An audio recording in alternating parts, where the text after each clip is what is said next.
வீழ்ச்சி அப்படிங்கிறது வாலிபரா இருக்கலாம், பெரியவர்களா இருக்கலாம், எல்லாருடைய வாழ்க்கையிலும் வர்றதுதான். ஆனா பாவத்துல நான் வீழ்ந்துட்டேன், அடுத்து நான் எப்படி ஆண்டவர்கிட்ட வர அப்படின்னு சொல்லி சோர்ந்து போய் இருப்போம் அப்படின்னு சொன்னா அது தவறான காரியம். இயேசு கிறிஸ்துவை மறுதலித்து அவருடைய வாழ்க்கையில் ஏற்பட்ட பெரிய வீழ்ச்சி தான் நொறுங்குண்ட மனிதனாக பேதுருவை மாற்றியது.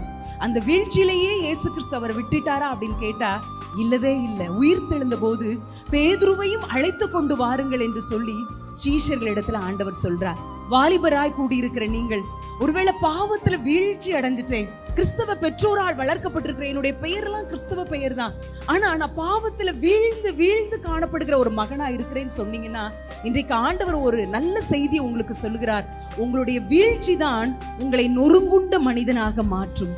பேதுரு தன்னுடைய தோல்வியை ஒத்துக்கொண்டது நிமித்தமாக தான் அப்போஸ்தலர் நிருபத்துல அநேக அதிகாரங்கள் அவரை குறித்து எழுதப்பட்டிருக்கிறது. அதனால நீங்க சோர்ந்து போயிடாதீங்க. எப்பேற்பட்ட பாவ வாழ்க்கையில மறுபடியும் மறுபடியும் வீழ்ந்து போன ஒரு சூழ்நிலையில் இருந்தாலும் தேவன் உங்களை எழுப்ப வல்லமை உள்ளவராயிருக்கிறார்.